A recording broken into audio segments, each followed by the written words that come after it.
Namaskar and welcome to the Economic Brief, your weekly program on matters related to the economy but from an Indian point of view of the world. On the program, Fitch maintains India's investment grade rating but cautions against the impact of Trump tariffs.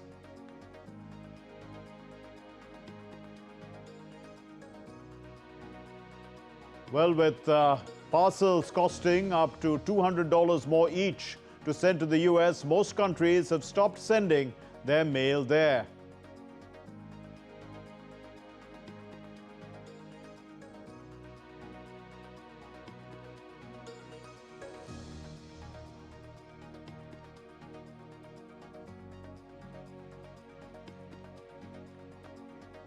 Prime Minister Narendra Modi calls for self-reliance as India's businesses gear up for market diversification.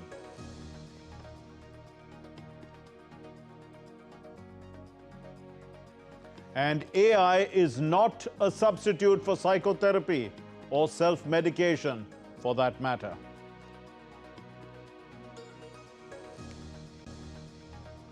Well, before we move on, let's set the pace for our first story by listening to the Reserve Bank of India Governor Sanjay Malhotra. He's highlighting how the Indian economy is on the path to becoming the third largest economy in the world. He also talked about declining inflation. Now, he was speaking recently at a conference organized jointly by FICCI and the Indian Banks Association. Let's listen. The Indian economy today is characterized by robust macroeconomic fundamentals. We are all set and projected to be the third largest economy in the coming years. This July, we had the lowest inflation at 1.6% headline for the last 8 years. The Indian government's fiscal position is also very strong and robust, having decreased its fiscal deficit now from 9.2% post-COVID and projected to go down now to 4.4%. So let's begin by looking at Fitch's rating for India. The Fitch, the rating agency, has rated India at BBB minus rating with a stable outlook. In fact, this rating they have continued since the year 2006. But it's a low investment grade rating. And the reasons are that we must look at it also from the point of view that S&P has given India a BBB positive rating. Moody's has given India a Baa3 stable rating. And also, Moody's is expecting India to grow, in the year 2026. India's fundamentals are strong, as we can see. India's fundamentals are strong. Moody's, Fitch, all of them seem to think this. 6.5% GDP growth in FY26. And this is, according to Fitch, it is below the BBB median of 2.5. I mean, in fact, it is well above that BBB median of 2.5%. That is 6.5% rating, which is India's growth currently, is much higher than the average of the BBB countries, which have been rated by Fitch and S&P.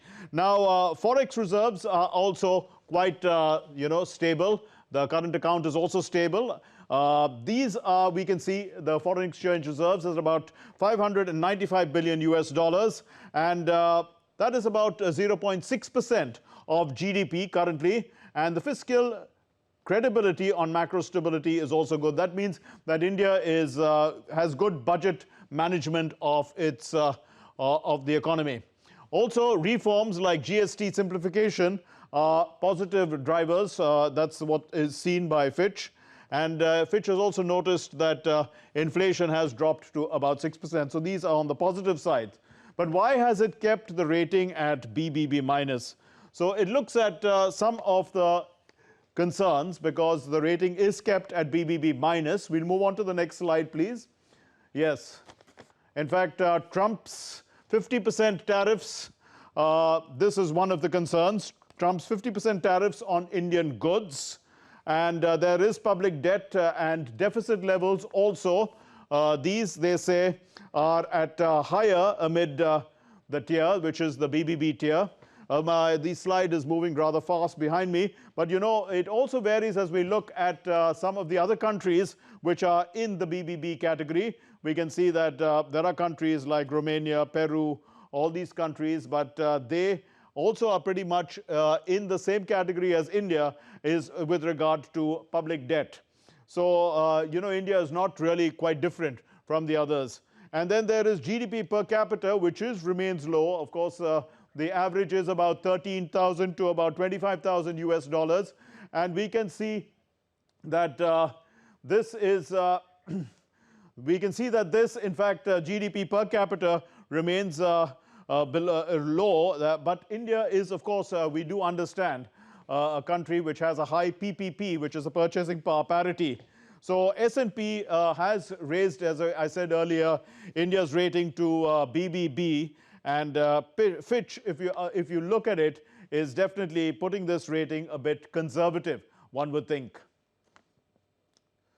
Well, before we move on, let's listen to Prime Minister Narendra Modi saying that the Make in India initiative has created a favorable environment for both global and domestic manufacturers.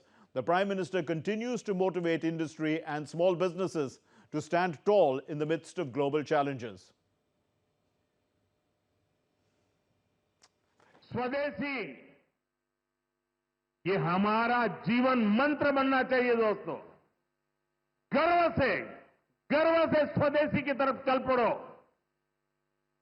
और यहां Japan के द्वारा जो चीजें बन रही है ना, ये भी स्वदेशी है। मेरी स्वदेशी की व्याख्या बहुत सिंपल है। पैसा किसका लगता है उससे मुझे कोई लेना देना नहीं है। वो डॉलर है, पाउंड है, वो करेंसी काली है, गोरी है, मुझे कोई लेना देना नहीं है। लेकिन जो प्रोडक्शन है उसमें पसीना मेरे देशवासियों का होगा।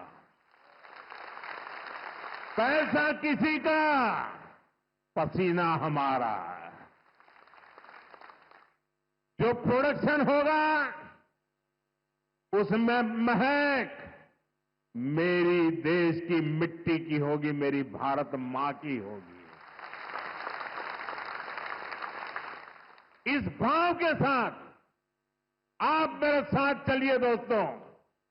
2047 में हम ऐसा हिंदुस्तान बनाएंगे, आपकी आने वाली अनेक पीढ़ियां आपके इस त्याग का गर्व करेगी, आपके इस योगदान का गर्व करेगी। And we are joined by Dr. Amit Kapoor. He is an economist, the honorary chairman of the Institute of Competitiveness. He is joining us from Gurugram. Dr. Kapoor, you know, 2 weeks ago, S&P had lifted India's rating to BBB. It was the first major upgrade since 2007. Why is Fitch, you know, slow on the uptake? So I know, like all the ratings that we are really talking about have a different mechanism in terms of weightages that they effectively give.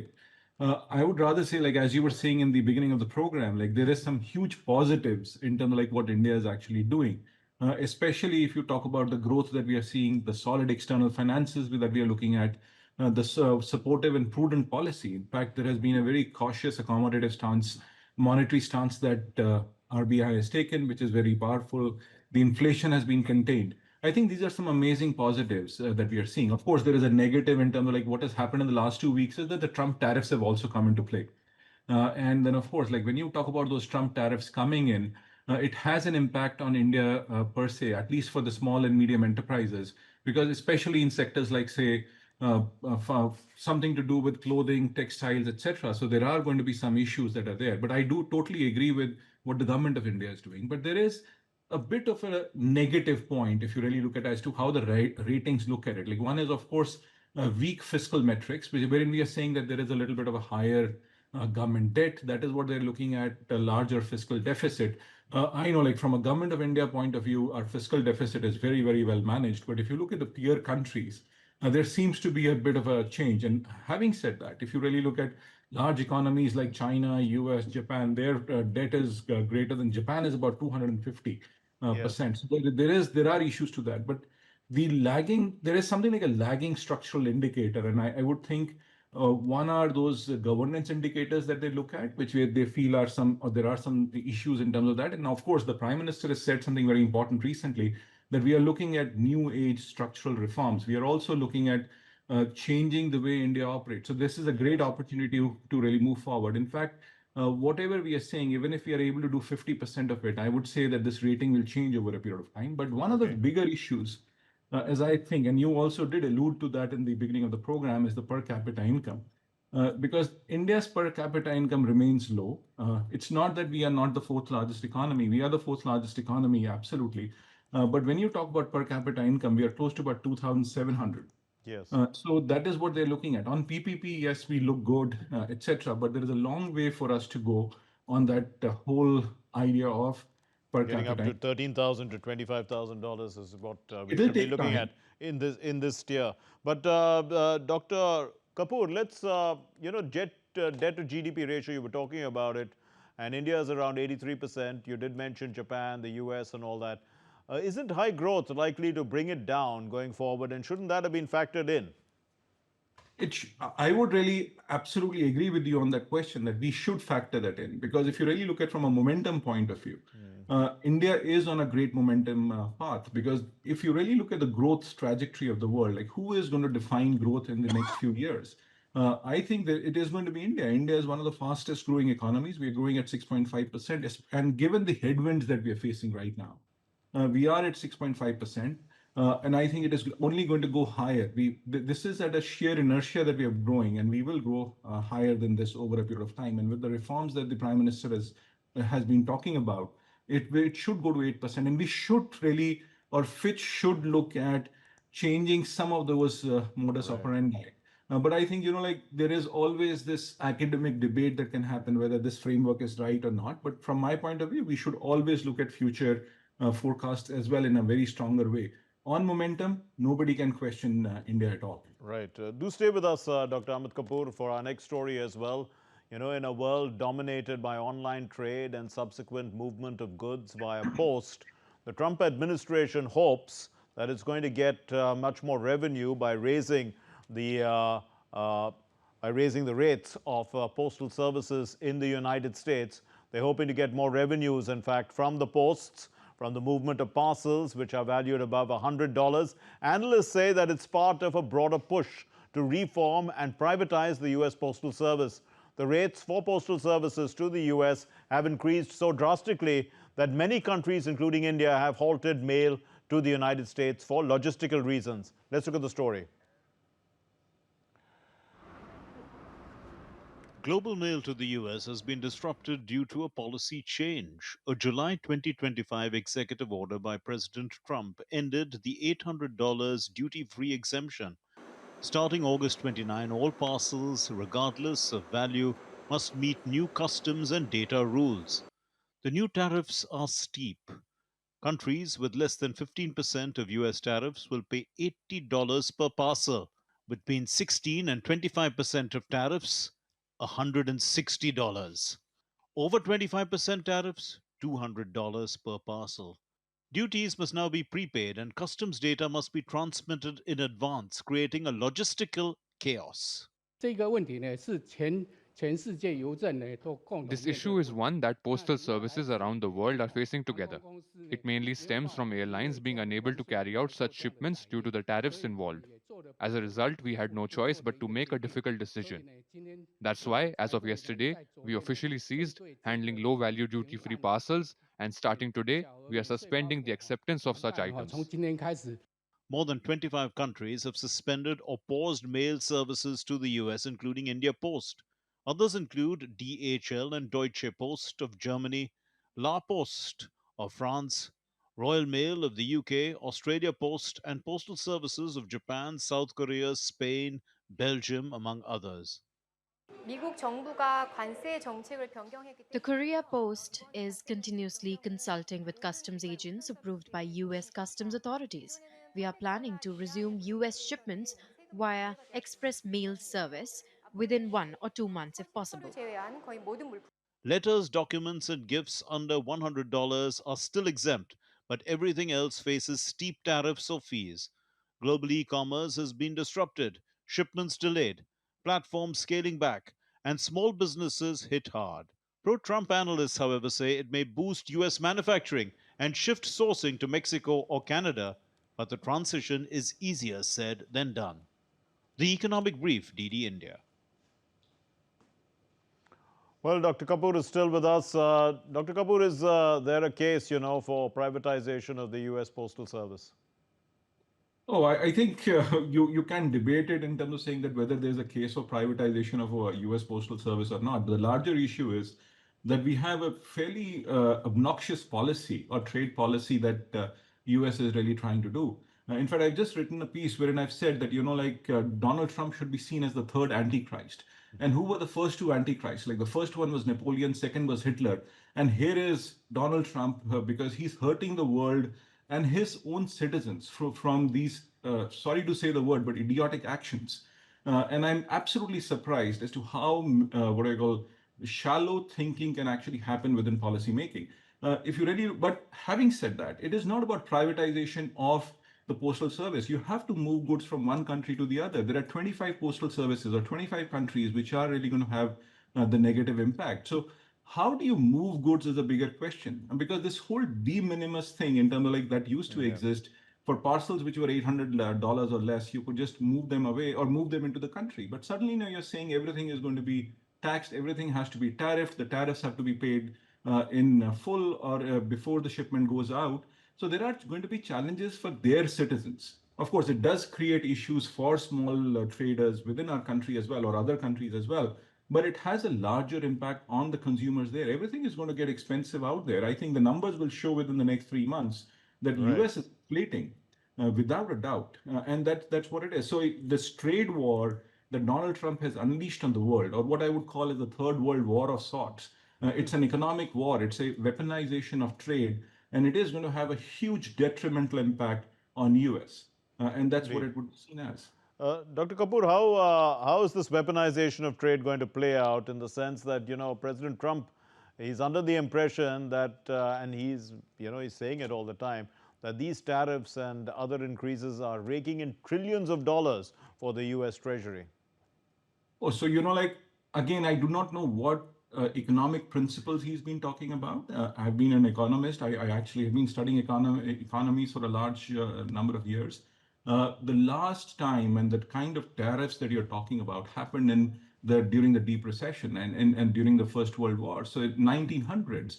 And suddenly you're talking about tariffs which are so huge. So and when the tariffs were happening at that point in time, look at what happened to the world. Look at what was happening to the US economy. It was going through the most tumultuous phases of growth itself. So I do not know what economics are you really talking about. And when you talk about it as raking in trillions of dollars, those trillions of dollars or whatever you're saying is effectively a tax that is being levied on the citizens of the US, not anybody else. We need to fundamentally understand that. Like it might actually be something that goes to the treasury in the US, but eventually it has to be paid for by the consumers in the US. Because if you are selling a good, if it is a pen which is selling for $10 and there is additive tax of say 50% on it, then suddenly it is $15. Like then the consumer will have to pay for it. So I do not know what mathematics or what economic logic goes behind it. It totally defies the very idea of how trade needs to happen. You're fundamentally breaking down the global trade order. And that is effectively going to have a detrimental impact on the US. But countries like India will surmount those set of issues because, like the biggest thing about India is that we are a very resilient internal market. And what the Prime Minister has said, let's produce in India and let's produce for India. And the market will really move up. So Atmanirbharta is the solution for such a negative policy or short-sighted view of what the world is. In fact, what I would say is like when Donald Trump says it's the art of the deal, I think it's art of no deal. It is just effectively making him look like a tyrant in the world right now. We leave it there. Thank you very much, Dr. Amit Kapoor, economist. Thank you for helping us understand this in greater detail. Now, what Dr. Kapoor says is played out in this story as well. In 2024, India-US trade reached about $118.2 billion, with India enjoying a $36.8 billion surplus. However, the new US tariffs have hit key Indian sectors, export sectors, gems and jewelry, auto components, processed foods, seafood, textiles, and fears of job losses and market erosion from, especially to China and Vietnam are rising. So Indian voices are urging a pivot towards domestic consumption and alternative export partners such as Russia and West Asia. Anu Kaushik reports. Donald Trump's 50% tariffs on India have come into effect. Initially, the tariffs were 25%, but US slapped an additional 25% tariffs, citing India's purchase of Russian oil. Calling the tariffs unfair, unjustified and unreasonable, New Delhi said that it will take all actions necessary to protect its national interests. Let's first take a look at US-India trade relations. US is India's largest trading partner. In 2024, the bilateral trade stood at $118.2 billion, with India having a trade surplus of $36.8 billion. As per 2024 data, sectors worst affected by the tariffs include gems and jewelry. US is the largest market for Indian gems and jewelry with exports worth $10 billion. Auto component exports were worth nearly $6.6 billion. Agriculture and processed food exports were worth $6 billion. Seafood exports were worth $2.6 billion, while the value of textiles and garment exports stood at $2 billion. Nearly 30% of Indian goods entering the US have been exempted from tariffs. They include pharmaceuticals, electronics, and solar cells. The tariffs have triggered fears of job losses and concerns that India will lose its market of labor intensive products to countries like China and Vietnam. Meanwhile, Indians have been rallying behind domestic growth to mitigate the tariff impact. We should try to sell our products within our country as much as possible, and if we have to export, we should reach out to other nations instead of the US.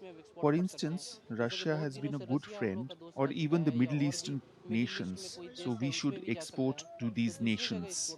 I think that India is a huge economy in itself, and we have generated so many manufactured goods. And I think that self-reliance is one thing which can be captured more in India. India and Brazil currently face the highest tariffs imposed by Trump. In his Independence Day address, Prime Minister Narendra Modi underlined self-reliance and announced upcoming reforms to the goods and services tax regime. While Trump's tariffs pose challenges, analysts say that they also give India an opportunity to diversify its export markets. With camera person Raj, this is Anu Kaushik reporting for the Economic Brief, DD India.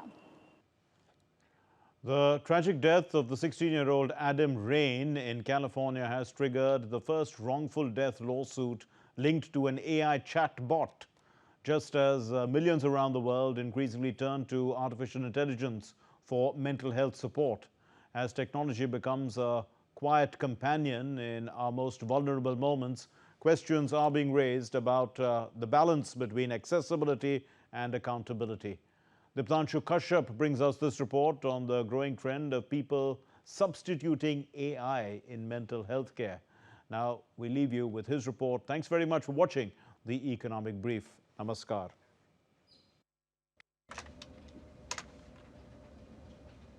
The tragic death of 16-year-old Adam Rain in California has shaken public consciousness, sparking the first wrongful death lawsuit linked to an AI chatbot and igniting a debate about technology's role in our most vulnerable moments. OpenAI has expressed sympathies and promised improvements, but the unease remains. In a similar case, New York Times journalist Laura Riley's daughter, Sophie, turned to ChatGPT AI therapist Harry for comfort before ending her life. The AI offered kind words and even urged her to reach out to someone, but unlike real therapists, chatbots cannot intervene, cannot inform the person's closed ones, and healthcare professionals who could have taken steps to avert the tragedy. OpenAI's own CEO, Sam Altman, has warned that conversations with AI are not legally protected and could be disclosed in court. His remarks highlight a sobering reality. Many are pouring their deepest fears and secrets into a system that offers no confidentiality, no guarantee of privacy, and no duty of care. Therapies are often expensive, stretching from $100 to $250 per session in the United States. Then there are long wait lists. AI chatbots fill the void with instant, round the clock emotional support, a stigma free entry point, and personalization that adapts to individual needs. Apps now go further, tracking moods, guiding users through exercises, and even assisting therapists with treatment plans. Some platforms promise predictive tools that can flag risks early, raising hopes of faster intervention. But the limitations are stark. Chatbots cannot replicate empathy, cannot handle crisis, and carry privacy risks that remain unresolved. Algorithms can be biased, responses inaccurate, even harmful. The very technology that offers comfort may at some times blur the line between help and hazard. According to a research by the National Institutes of Health of the US, 28% of the people surveyed use AI for mental health support, and about 47% of them rely on it as a personal therapist. Even among professionals, 43% of them report using AI mostly as a tool for research. The rise of AI companions reveals both promise and peril. They may ease loneliness and widen access where therapy is scarce, but they also risk deepening dependence and failing in moments that matter most. The crux of the issue remains that we need more and more awareness and initiatives to address mental health struggles. Diptanshu Kashyap's report for the Economic Brief, DD India.